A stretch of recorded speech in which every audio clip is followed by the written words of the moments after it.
Nós vamos iniciar, então, o nosso colóquio, que é o último desse semestre, em junho agora, com o tema Performance e Pedagogia do Teatro.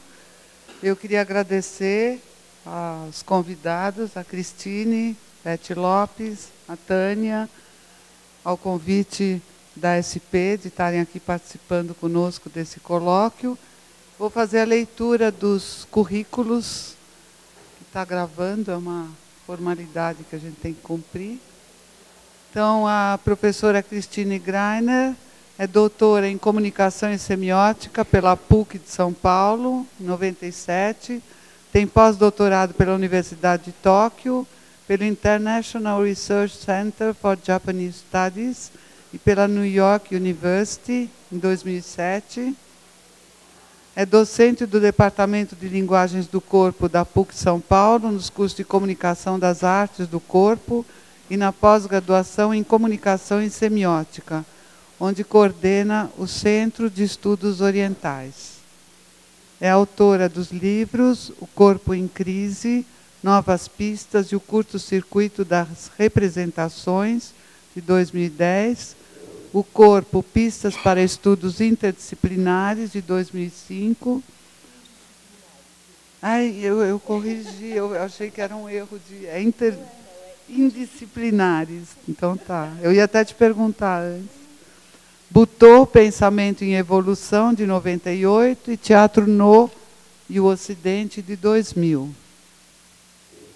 Professora Beth Lopes é doutora em Artes Cênicas pela Universidade de São Paulo, em 2001, docente na ECA USP, na área de interpretação teatral, pós-doutorado em Linguística e em Performance na Tisch School of the Arts da New York University. Você é pós-doutorada em Linguística da Universidade de Santa Maria também. Encenadora de espetáculos desde a década de 90 na companhia de teatro em quadrinhos. Membro da diretoria do Hemispheric Institute of Performance and Politics, que aconteceu agora esse ano, 2013, né? Professora doutora Tânia Brandão é docente do curso de teatro da Unirio, na área de teatro brasileiro. É doutora em História Social, em 88. Na década de 80, assume a função de crítica teatral, trabalhando na Isto É, Última Hora, O Globo e revista Fatos. É autora de Uma Empresa e Seus Segredos, Companhia Maria della Costa, de 2009. E é crítica teatral do jornal Globo. Integrou o Prêmio Shell e atualmente os prêmios APTR e CES Gran Rio. Faz parte da comissão curadora do Festival de Curitiba.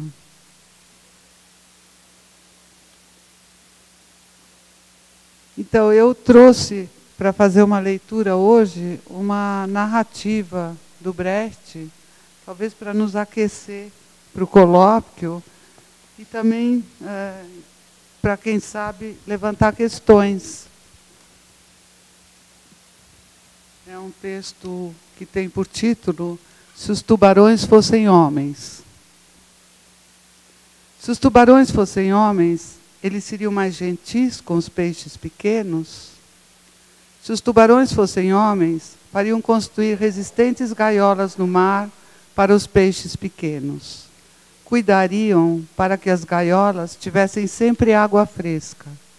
Se, por exemplo, um peixinho ferisse a barbatana, imediatamente lhe faria uma atadura, para que ele não morresse antes do tempo. Para que os peixinhos não ficassem tristonhos, dariam cai lá uma festa aquática, pois os peixes alegres têm gosto melhor do que os tristes. Naturalmente, haveria também escolas nas gaiolas. Nas aulas, os peixinhos aprenderiam como nadar para a goela dos tubarões. Se os tubarões fossem homens, naturalmente fariam guerras entre si, para conquistar gaiolas e peixinhos estrangeiros. Nessas guerras, eles fariam lutar os seus peixinhos e lhes ensinariam que há uma enorme diferença entre eles e os peixinhos dos outros tubarões. Cada peixinho que na guerra matasse alguns peixinhos inimigos, que silenciam em outra língua, seria condecorado com uma pequena ordem das algas e receberia o título de herói. Se os tubarões fossem homens, naturalmente haveria também arte entre eles.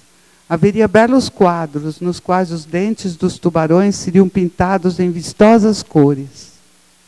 Os teatros do fundo do mar mostrariam como os peixinhos nadam entusiasmados para as goelas dos tubarões. Também haveria uma religião, se os tubarões fossem homens. Ela ensinaria que só na barriga dos tubarões é que começa verdadeiramente a vida. Além disso, se os tubarões fossem homens, também acabaria a igualdade que hoje existe entre os peixinhos. Alguns deles obteriam cargos e seriam postos acima dos outros. Os que fossem um pouquinho maiores poderiam até mesmo comer os menores. E os peixinhos maiores, detentores de cargo, cuidariam da ordem entre os peixinhos, para que esses chegassem a ser professores, oficiais, consultores de gaiolas e assim por diante. Só então haveria uma civilização no mar, se os tubarões fossem homens. Bom, o Brecht nos traz aqui um texto narrativo, né, um texto poético, onde se sucedem uma sequência de alegorias. E aí também é um material que talvez possa ser discutido nessa relação entre performance e como abordar um texto poético, ou como manter o limite entre o símbolo e a transgressão que talvez a performance proponha, né? Então pensei também nesse sentido, além de estar refletido aí um pouco o que está à nossa volta acontecendo. Então eu vou passar a palavra para a Tânia. Boa noite. Eu quero agradecer o convite para estar aqui, conhecendo uma escola nova, né, uma escola de teatro nova, que eu ainda não tinha tido o prazer de visitar. E o convite também para falar, num momento, sobre um assunto que eu acho bastante oportuno e que eu considero como uma possibilidade de provocação, né, de tentar pensar atuando a favor do teatro brasileiro. Eu recentemente estava escrevendo um artigo que eu não consegui terminar ainda, porque é um artigo assim, muito sofrido, muito doloroso, e esse artigo é sobre a morte do teatro, né? Porque eu acho que na sociedade brasileira o teatro já morreu, né? Já acabou, foi banido e enterrado, e que é de extrema urgência que se pense, que se tome atitudes em função dessa situação. Nesse caso, então, eu fiquei muito motivada por esses termos, a performance e a pedagogia do teatro. E aí, procurei trabalhar com essas definições, com esses conceitos, e cheguei à conclusão que, se estamos num ponto de vista do teatro, né, se estamos num ponto de vista preocupado com a questão teatral, é mais interessante tentar definir performance e pedagogia do teatro, talvez a partir de um outro referencial, né?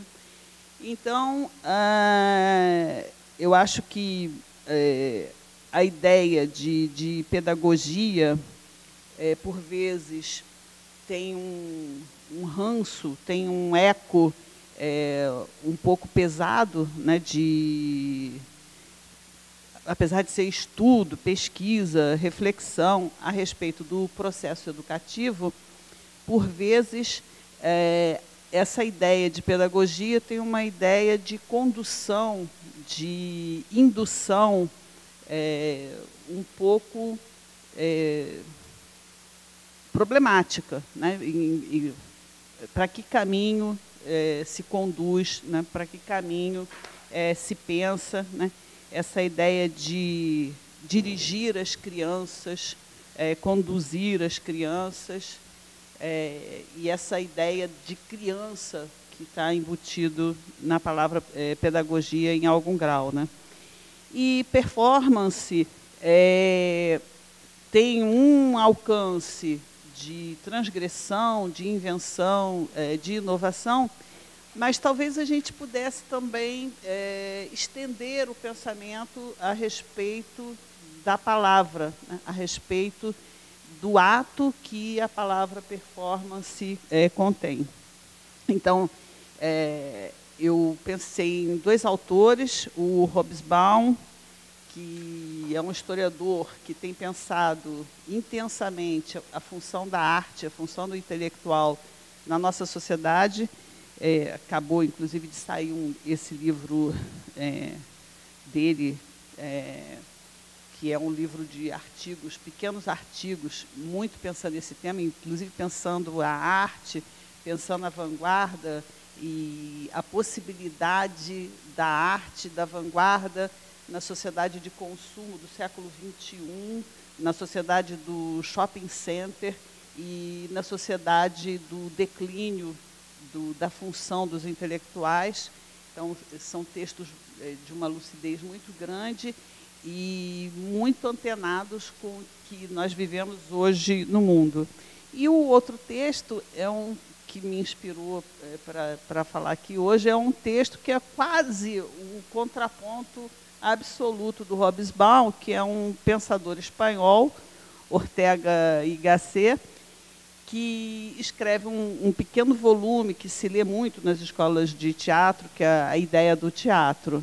E o Ortega, curiosamente, já apanhou muito da esquerda, dos pensadores mais liberais, porque ele tem um outro livro, que é o mais famoso, que se chama Rebelião das Massas, que era o espanto dele, na virada do século XIX para o século XX, com as multidões que invadiam a sociedade e se arvoravam o direito de ser, o direito de participar da vida da cultura, da vida da arte, um pouco contaminando, rebaixando, né, conspurcando esse universo sagrado da cultura que vinha desde a Grécia.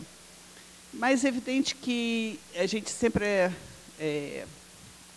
a gente faz o que pode, né, como intelectual, como pesquisador, como artista, mas a gente sempre paga algum tributo ao nosso tempo.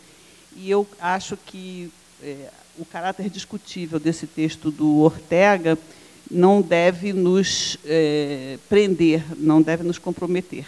E o texto da ideia do teatro, eu considero que ele é bem mais instigante, bem mais produtivo, e é um texto que se vincula à tradição idealista, metafísica ocidental, ou seja, a ideia do teatro parte do pressuposto que existe uma ideia, né, que existe um ser do teatro determinado por toda a materialidade do teatro, desde o edifício teatral, que é onde esse fato acontece, esse ato acontece, até pelo próprio momento da representação, em que nós temos atores e público, e nós temos, portanto, pessoas que querem farsear,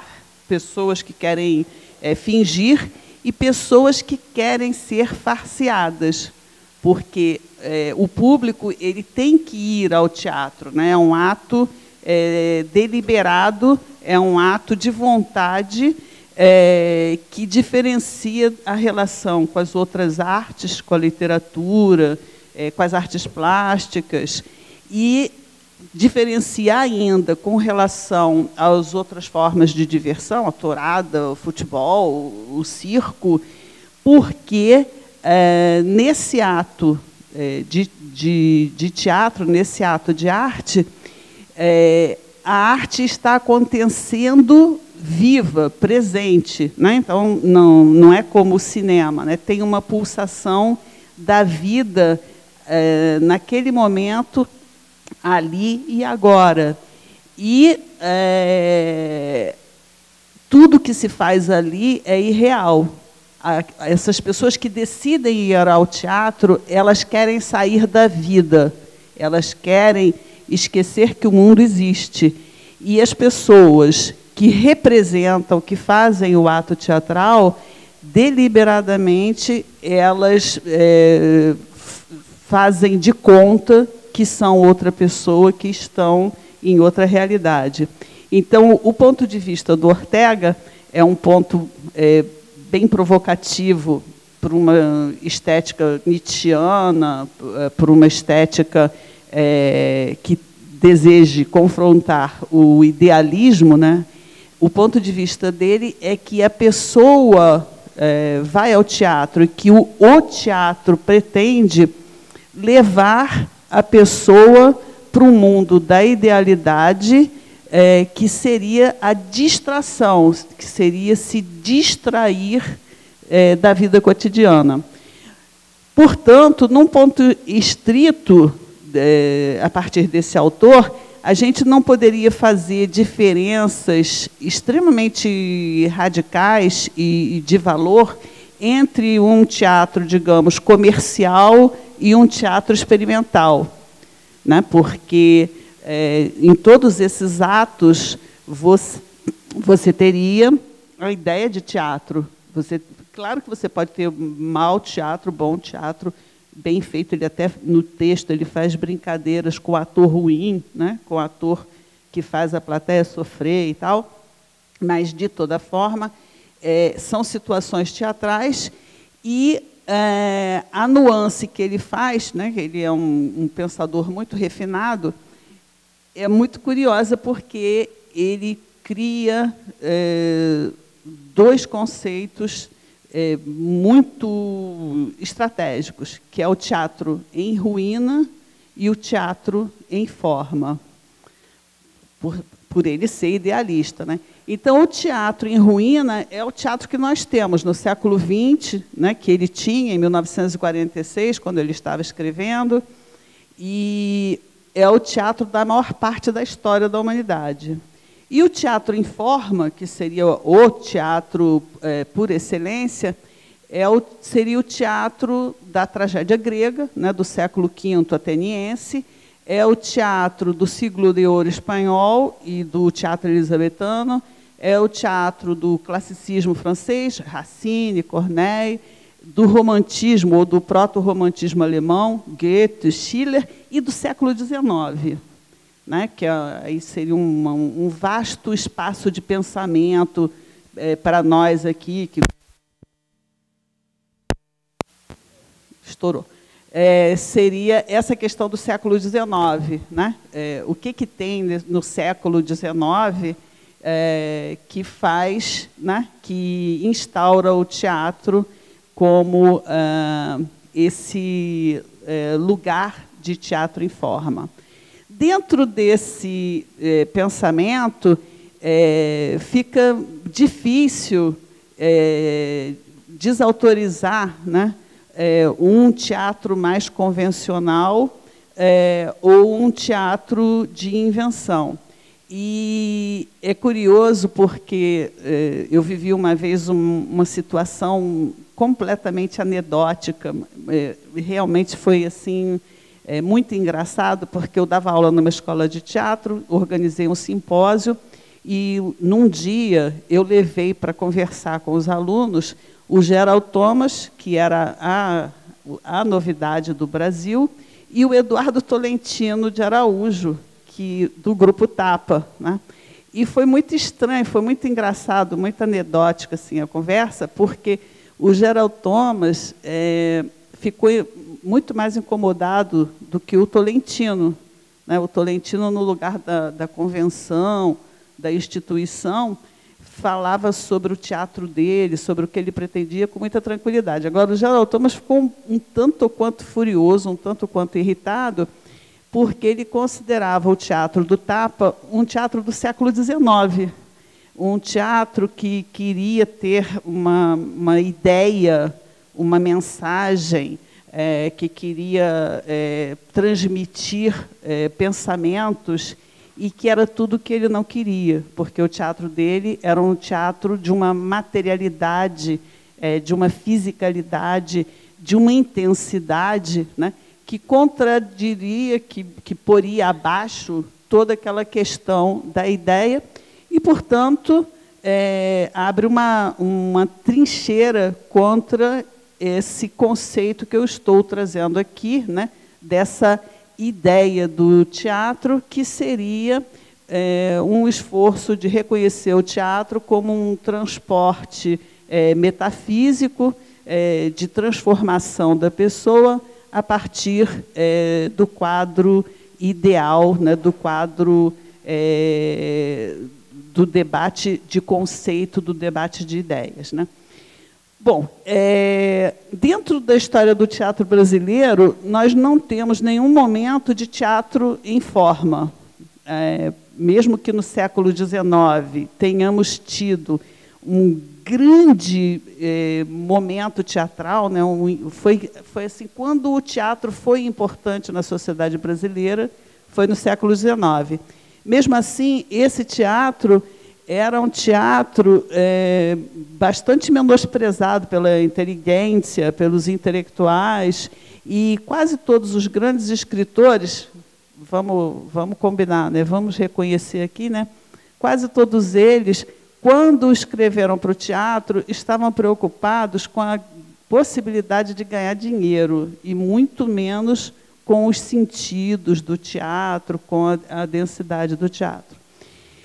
Portanto, nós temos uma tradição teatral brasileira desde o século XIX, e, a partir dessas questões propostas pelo Ortega, nós poderíamos fazer algumas perguntas para esse teatro brasileiro. O que essa tradição, principalmente centrada no ator, essa tradição que não tem um vínculo com uma tradição da linguagem cênica, da dramaturgia, o que ela pretende dizer à sociedade brasileira, né? Dentro das questões do século XX, e aqui nós temos uma trajetória de imagens que a gente poderia perguntar, né? Então, nós temos uma ruptura com toda a tradição da cena como idealidade, né? Uma sugestão da cena como materialidade, como acontecimento físico, nos grupos de vanguarda do século XX, XXI. Então, eu trouxe como abertura, como exemplo, o Teatro da Vertigem. E a gente tem, para considerar essas imagens, essa trajetória, e fazer perguntas a essas imagens, alguns conceitos necessários. Quer dizer, quando eu falo do século XIX e jogo uma imagem do Teatro da Vertigem, eu tenho um percurso inacreditável de questão de arte, né? Eu tenho um ator que era totalmente racional, senhor de si, senhor da cena, e eu chego a um ator que é inteiramente objeto, que é inteiramente submisso, né? Tenho alguns amigos muito críticos que vão ao teatro, mas que não são exatamente da classe, que eles brincam dizendo que o ator contemporâneo tem que exigir além do contrato, um plano de saúde, porque a vanguarda expõe o ator a uma tal intensidade física, né, que ele acaba tendo ele acaba perdendo o controle sobre a integridade do próprio corpo, né?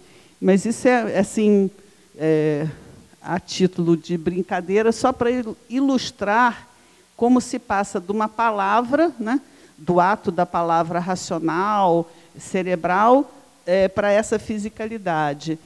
E como se passa por uma trajetória histórica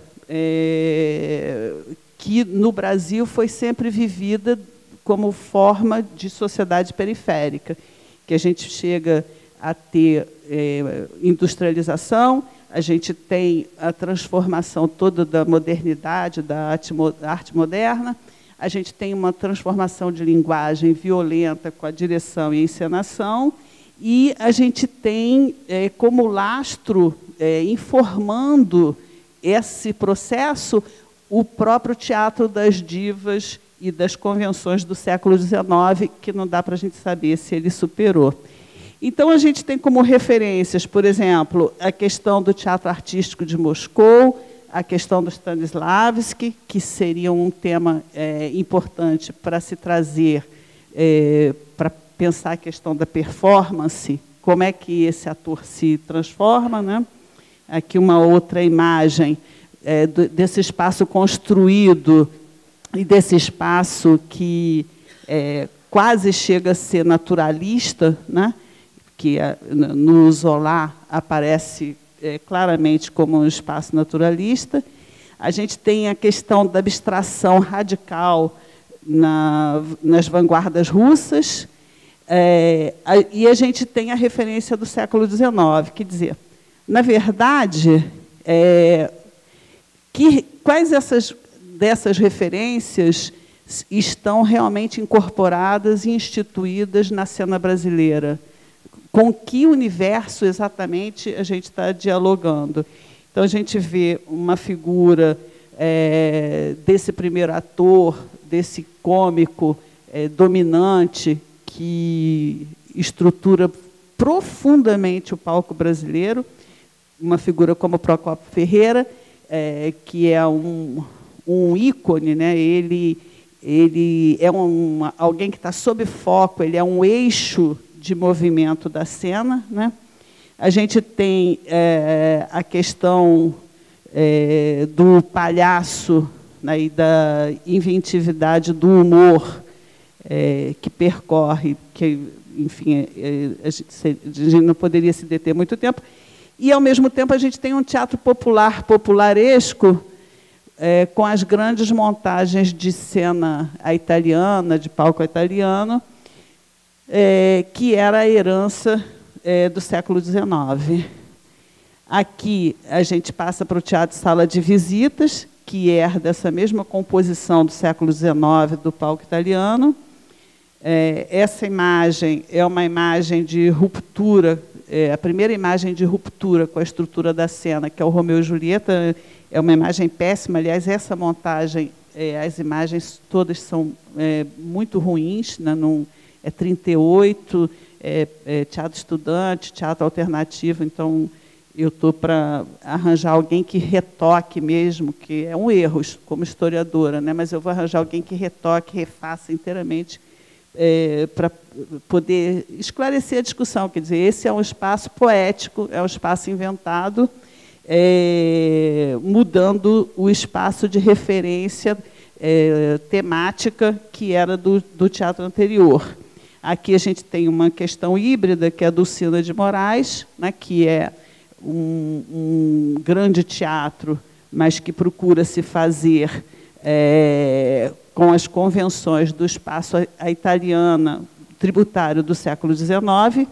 Aqui a gente tem uma imagem do vestido de noiva, que é a ruptura, e é esse espaço inteiramente fantasioso, inteiramente de invenção, sem anteparo real.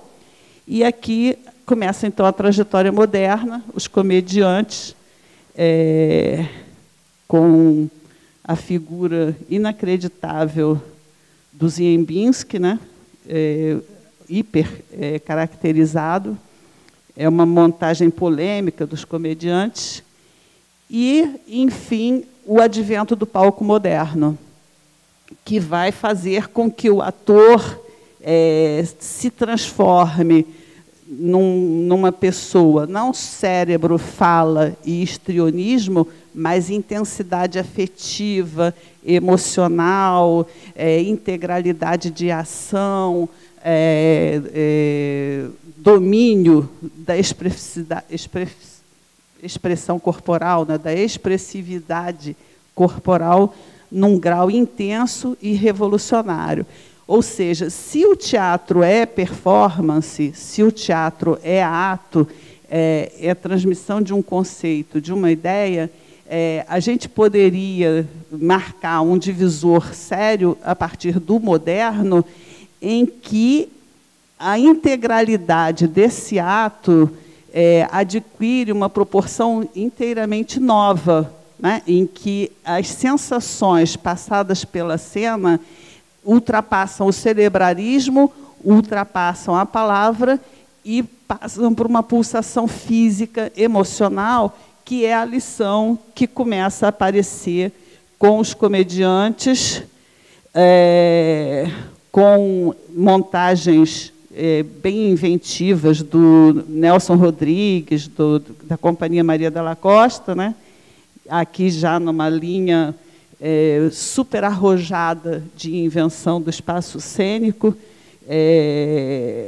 com um quadro cênico de tal ordem que quase parece uma pintura, mas que é cena, né? Mas era naturalismo moderno, era terra mesmo, tinha água mesmo, tinha árvore mesmo, madeira mesmo, e vocês podem ver pelos atores essa senhora desgrenhada aí no meio da cena, inteiramente descabelada, é a Itália Fausta, né? A intensidade física, né? O alcance físico da representação é bastante notável se a gente lembrar aquelas primeiras imagens dos atores no padrão século XIX. A moça bonita é a Maria Della Costa e o rapaz feroz sério é o Sadi Cabral, que também foi um grande ator desse momento moderno. Agora, em que medida essa ideia de invenção, de transgressão, consegue se estabelecer no Brasil, né? Em que medida esse teatro consegue dialogar com a sociedade, consegue se impor. Então, aqui a gente tem um exemplo curioso, que são esses mesmos modernos investigadores, transgressores, fazendo uma comédia sem vergonha e trazendo o grande galã do rádio nesse momento, que todas as senhoras, todas as donas de casa queriam ver em cena, que era o Paulo Gracindo, né? Então, são os herdeiros dos comediantes fazendo uma comédia sem vergonha com o Paulo Gracindo e fazendo uma cena de sala de visita, de amorzinho, de joguinho sentimental, né, que se contrapõe radicalmente para o caminho que vinha sendo seguido. Aqui, praticamente, essa foto está deformada, mas a Fernanda Montenegro aqui. Não pode botar o dedo aqui. É um grupo quase que amador, né?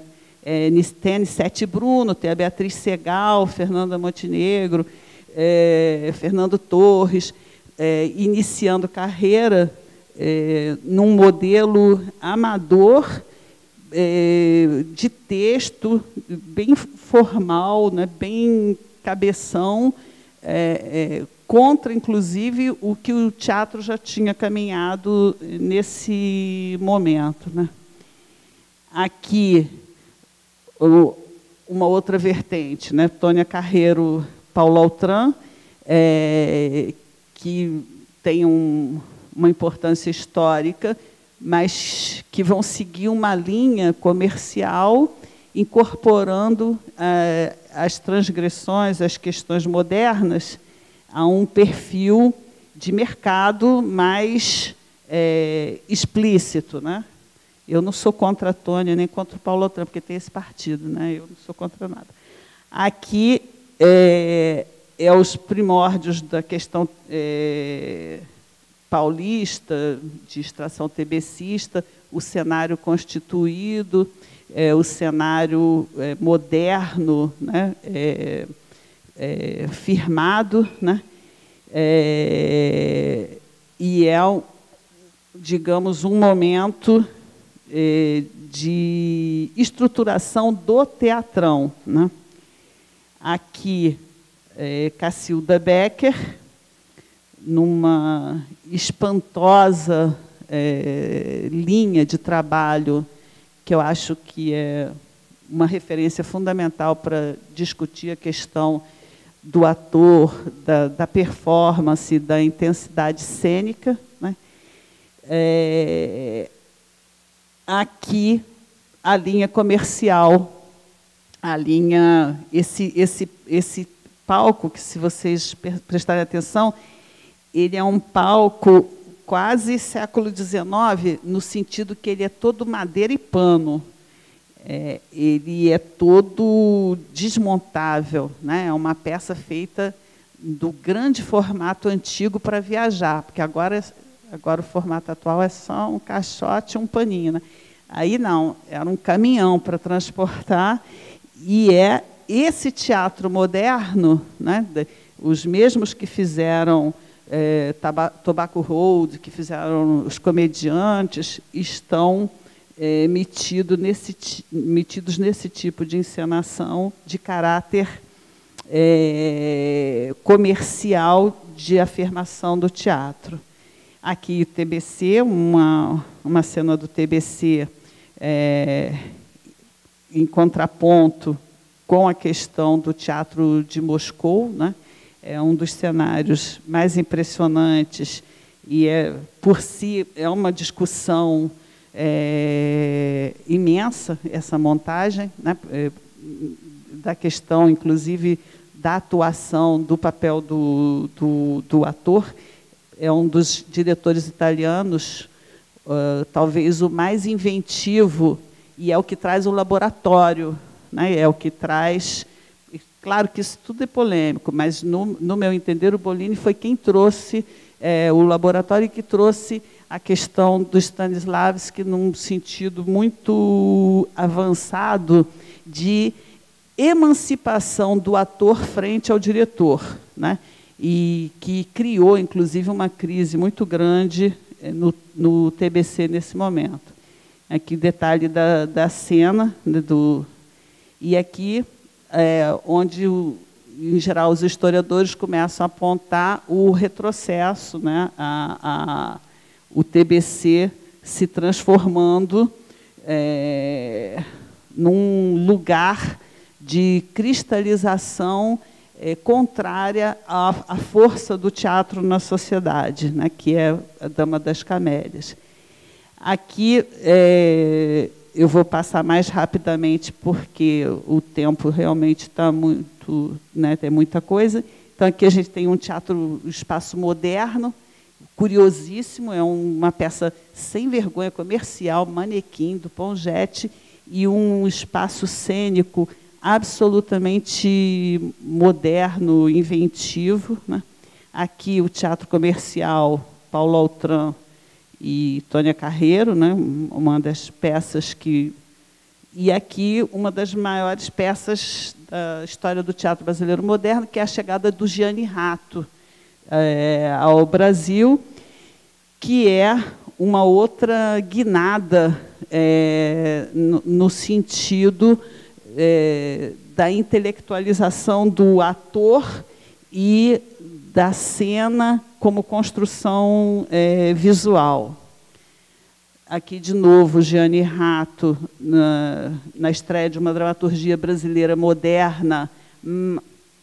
Os paulistas vão me bater, né? Aqui todo mundo é paulista, mas é mais palatável que o Nelson Rodrigues, porque o Nelson Rodrigues hoje é palatável, mas, nessa época aí, o Nelson Rodrigues era insuportável, era assim, foi quando ele se tornou maldito, foi quando ele se tornou detestável, e ele passou, né?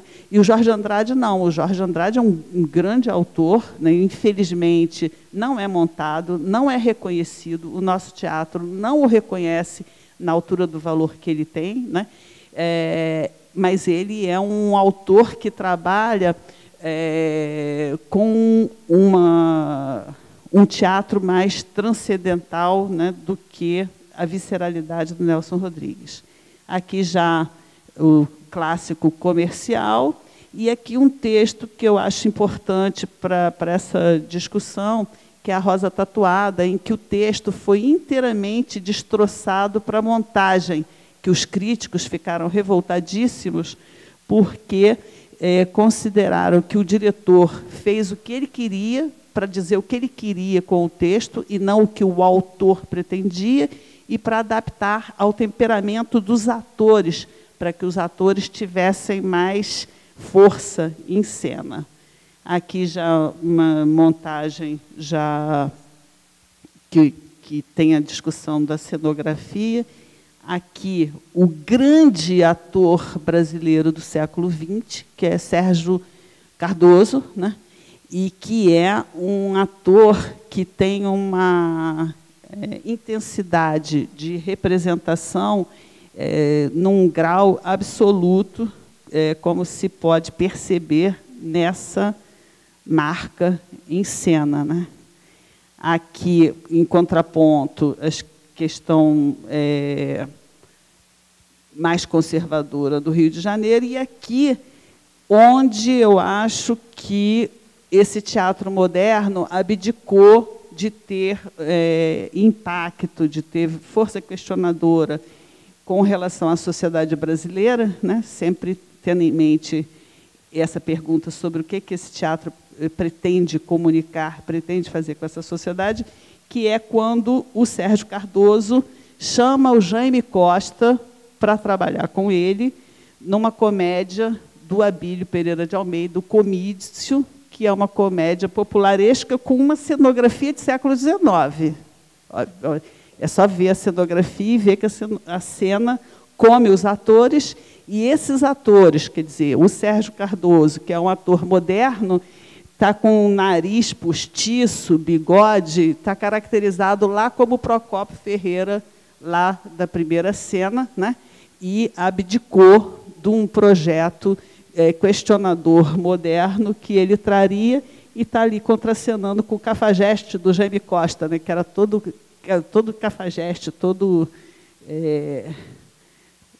transgressor. Aqui, Vestido de Noiva, que traz a ambiguidade dessa discussão, mas que é um sucesso certo, né, por causa da importância do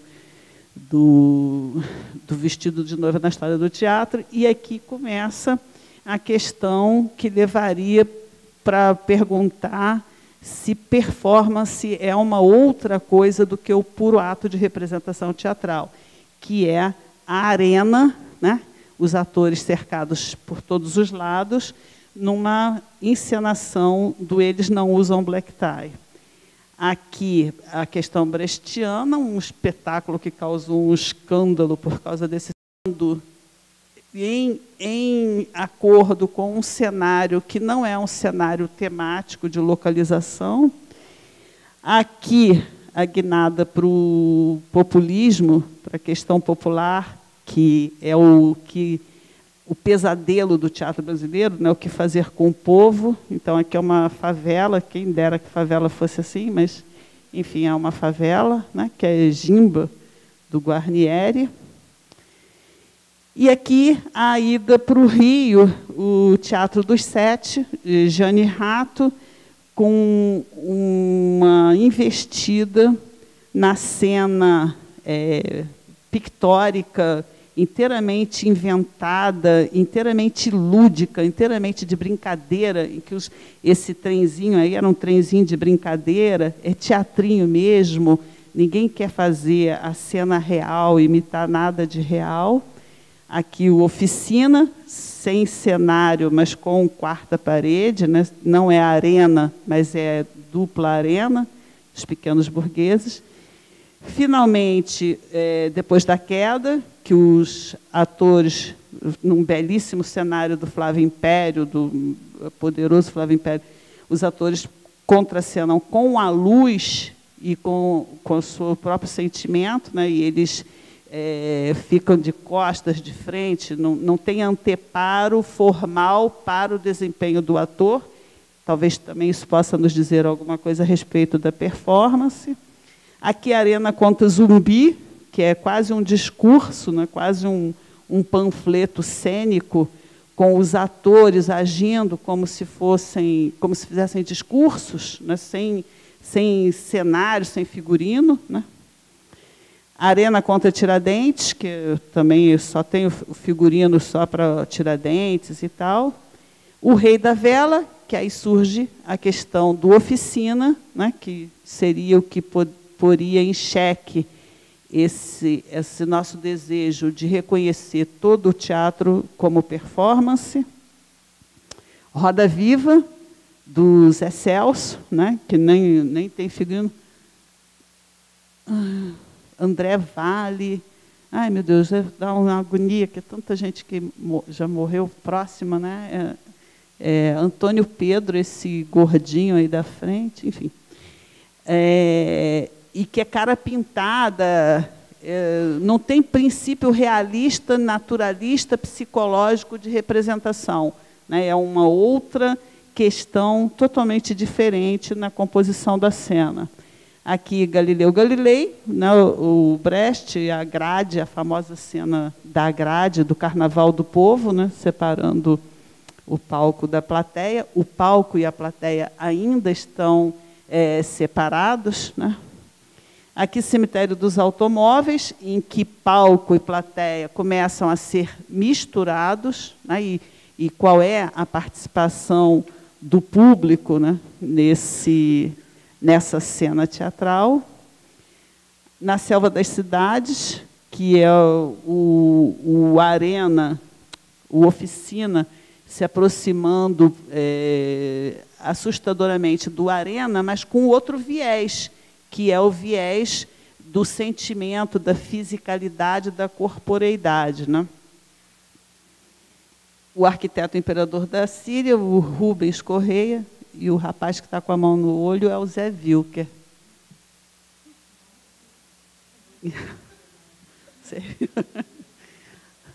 Que é também aí já, né, outra questão da fisicalidade, da intensidade do ator, né, rompendo com todos os códigos propostos, inclusive, por essa geração. Quer dizer, se vocês olharem as primeiras encenações do Teatro Ipanema, que chamava Teatro São Jorge, ele é irreconhecível, né, essa trajetória e para onde isso caminhou. Aqui, Macunaíma, do Grupo Pau Brasil, que é uma reunião de anônimos, né, que, na verdade, é um trabalho do Antunes, né, e o ator se perde, que é a questão dessa instrumentalização do ator que eu pontuava na abertura. Aqui, o Asdrubal e o afloramento da questão juvenil, da irreverência juvenil, e, finalmente, a nossa imagem de abertura, que a gente tem um ator pendurado de cabeça para baixo, né? Tem a atriz vendada, né, com o corpo todo envolvido em, né, bandagens, né, que é realmente uma trajetória impressionante. Se a gente considera aquela primeira imagem, né, do Procópio, imagina pendurar o Procópio de cabeça para baixo, é ruim, hein, irmão? E botar ele vendado, né? Eu fiz escola de teatro, eu não me formei, não, porque eu não queria ser atriz, eu detesto, eu sempre brinco falando que se eu fosse atriz, eu ia ser tipo Alda Garrido, Dercy Gonçalves, ia ser performática, porque esse negócio de decorar texto, fazer a mesma coisa todo dia, eu acho um tédio.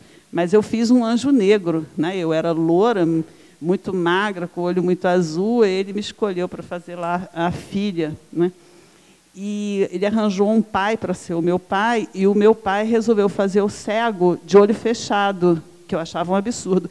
Mas nem ninguém notava, porque ele tinha tanta barba, tanto cabelo, era um homem tão peludo, que ele, com o olho aberto ou fechado, não fazia nenhuma diferença. Agora, no meu caso, não, né? Fazia diferença.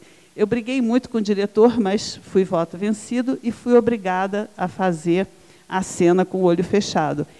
Só para dentro dessa questão da performance, né? E o que aconteceu? Era uma prova de direção, uma prova final, e todos os amigos, eu falo alto para caramba, eu dou aula desde os 14 anos, dava aula para vestibular, aquelas turmas Maracanã, com 200, com microfone, sem microfone, enfim.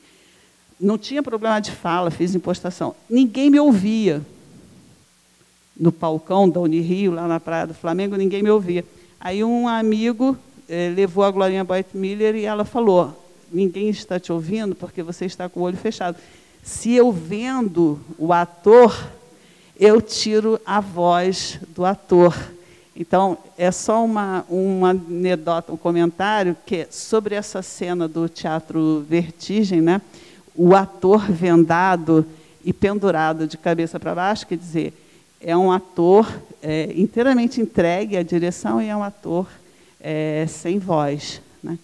Então, eu acho que a partir dessas imagens e desses conceitos, eu acho que a gente tem algumas perguntas que podem ser feitas ao teatro brasileiro e a nós, no sentido assim de o que realmente esse teatro pretende, né?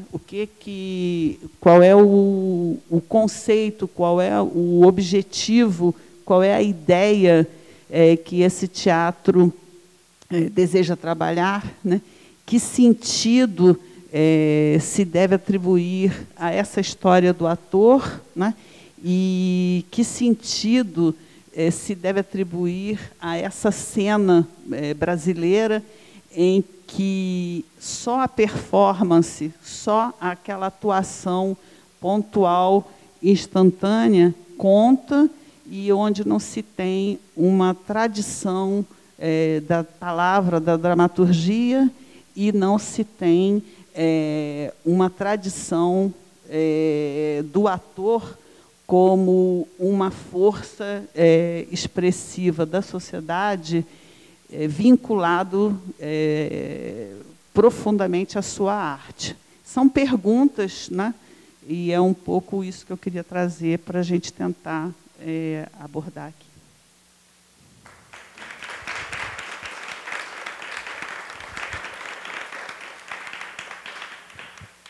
Obrigada, Tânia.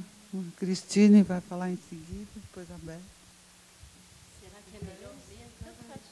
Será que é melhor mesmo eu antes da Beth? Agora eu fiquei na dúvida, ouvindo a Tânia. Você acha? É que eu vou falar de uma coisa tão diferente. Não diferente de você, diferente dela. Tânia, queria te agradecer. Tem umas imagens que eu nunca tinha visto, né? Uma curadoria bonita de imagens da história do teatro brasileiro. Obrigada. Eu até perguntei para a Ingrid se ela achava que cabia eu vim falar nessa mesa, porque, na verdade, eu não trabalho com teatro. E, numa mesa sobre pedagogia do teatro, fiquei pensando o que eu ia falar aqui de bom. Mas, enfim, eu estou, nos últimos tempos, transitando, assim, trabalhando com uns artistas que eles estão se perguntando qual é o nome daquilo que eles fazem. Então, assim, nesse sentido, tem a ver com essas perguntas que você fez aí no final, né? Então, são pessoas que estão indagando, eles sabem que eles são artistas, mas talvez essa questão dos gêneros artísticos seja cada vez mais difícil de aparecer. Assim, qual é a classificação daquilo que eles estão fazendo? Então, eu tenho me perguntado que tipo de pedagogia que é indicada para isso, porque tem vários exemplos que você mostrou aí do teatro brasileiro, num momento em que era mais claro como é que você pensava a formação de um ator, né? Eu trabalho muito com dança e, durante um certo momento, também era muito fácil pensar como é que era a formação de um dançarino.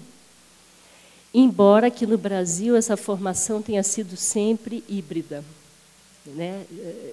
Um pouco diferenciada de outras culturas, né? Quando a gente pensa, por exemplo, a formação de um bailarino na França, ou quando a gente pensa a formação de um ator russo.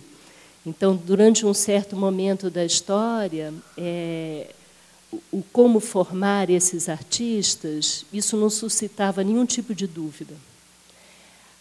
Em 1999, eu comecei uma experiência na PUC, a gente criou um curso chamado Artes do Corpo, onde a questão do corpo era mais importante do que a especificidade das linguagens, embora as questões sobre o corpo não negligenciassem também as especificidades, né? Mas isso foi se radicalizando de uma tal maneira, e a gente começou a pesquisar um cruzamento tão forte de informações que não vinham mais só do território epistemológico da arte, mas cruzava muito forte com a filosofia, cruzava muito forte com as ciências cognitivas também, né? E é nesse pé que a gente está para pensar a performance. Então, o que seria a performance como uma linguagem artística, como um gênero artístico?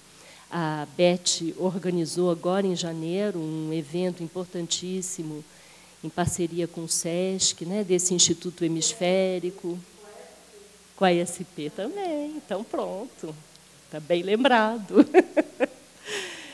E onde tanta gente está discutindo o que é performance, ou talvez mais do que o que é a performance, como ela se dá, né? Porque são tantas experiências tão distintas umas das outras que esse treinamento, um único treinamento para isso, é praticamente impossível pensar nisso, né? Tem uma diversidade muito grande. Então, eu tenho também essa trajetória que a Ingrid falou um pouquinho aqui, que é muito ligada à cultura japonesa. E no Japão, durante muitos anos, séculos até, essa distinção entre gêneros artísticos era muito borrada. Então, não existia um teatro sem dança, sem performance. Então, é um tipo de organização do conhecimento corporal um pouco diferente, né? Eu não vou me estender muito, não. Eu vou falar só algumas inquietações, algumas coisas que eu tenho estudado nessas, sei lá, como é que eu vou dizer, esses cruzamentos mesmo de bibliografias diferentes, de experiências de treinamento diferentes, né? Então, por exemplo, aqui eu percebo que, às vezes, quando eu falo a palavra treinamento, essa palavra suscita um certo desconforto para algumas pessoas, né? Então, acho que, normalmente, a palavra treinamento ela pode, talvez, em algumas instâncias, sugerir a ideia de domesticação do corpo, ou talvez uma certa disciplinarização meio padronizada do corpo. Mas, quando eu falo em treinamento, eu estou pensando em Shugyo. Shugyo, treinamento, para um japonês, não tem nada a ver com isso. Porque não existe conhecimento sem treinamento, né, para a cultura japonesa. Desde os teatros mais clássicos e tradicionais até as experiências mais subversivas em relação à própria tradição japonesa, né? Então, o Shugyo tem a ver com uma forma de dar visibilidade ao conhecimento do corpo. E o treinamento seria uma forma também de cultivar a singularidade desse corpo, a singularidade das experiências. E eu acho que é uma ideia interessante, porque pensar também em organizar um conhecimento corporal, seja ou não na relação com a palavra, e dar visibilidade para isso numa cena, sem qualquer tipo de treinamento, me parece bastante complicado. sem ser uma experiência que tem algum tipo de permanência no tempo, né? Para que construa alguma coisa. Aí a minha pergunta ficava assim, mas quando começa esse treinamento? Esse treinamento começa a partir do momento que o movimento tem visibilidade, que ele é reconhecido, que ele se manifesta como um padrão, ou ele começa antes disso? E cada vez mais eu tenho a impressão de que ele começa bem antes disso, ele começa no seu processo de constituição. E eu não estou pensando isso sozinha, tem muita gente pensando nisso, é isso que eu queria compartilhar um pouco com vocês, né?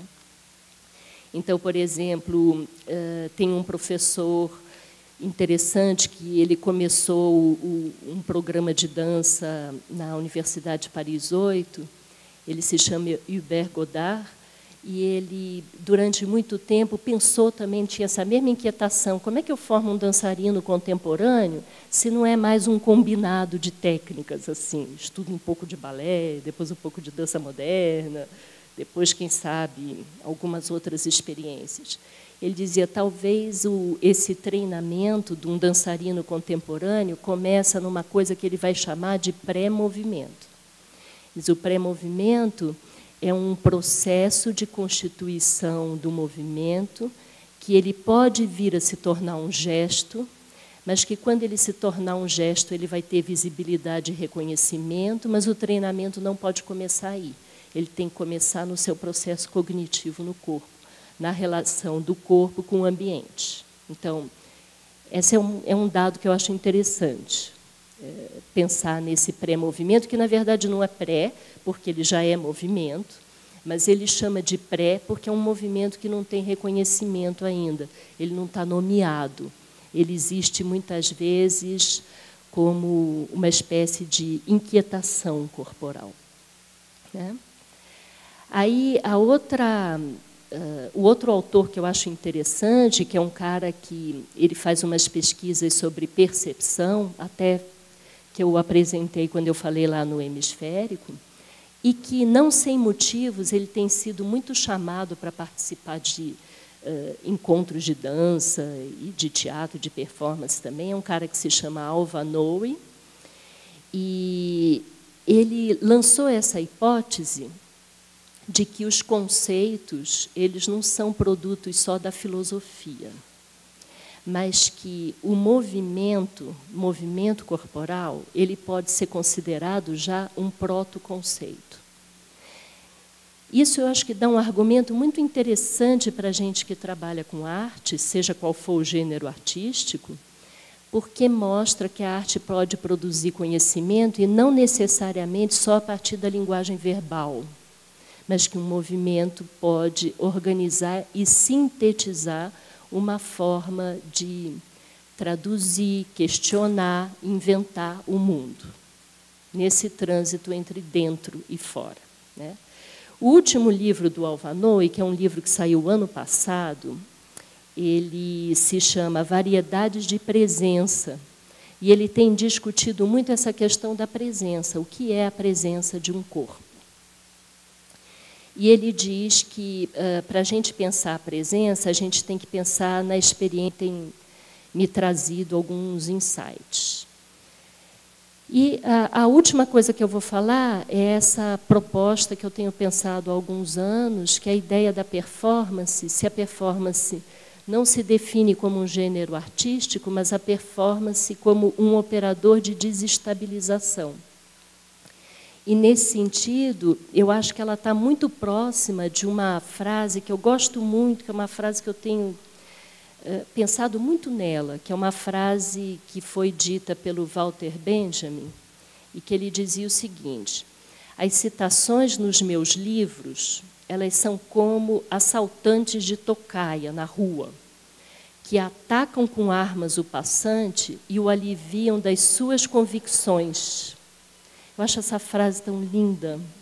Ela me explica assim, por que a gente estuda. E aí eu fiquei pensando nessa ideia da performance como um operador de desestabilização, que talvez a gente pudesse pensar na performance também como uma espécie de assaltante de tocaia, né? E que... Oi? Repito. quantas vezes você quiser.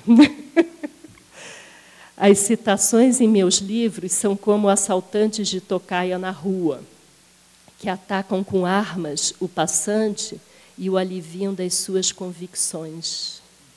Fico pensando se a performance não ataca os gêneros artísticos, aliviando a gente das nossas convicções.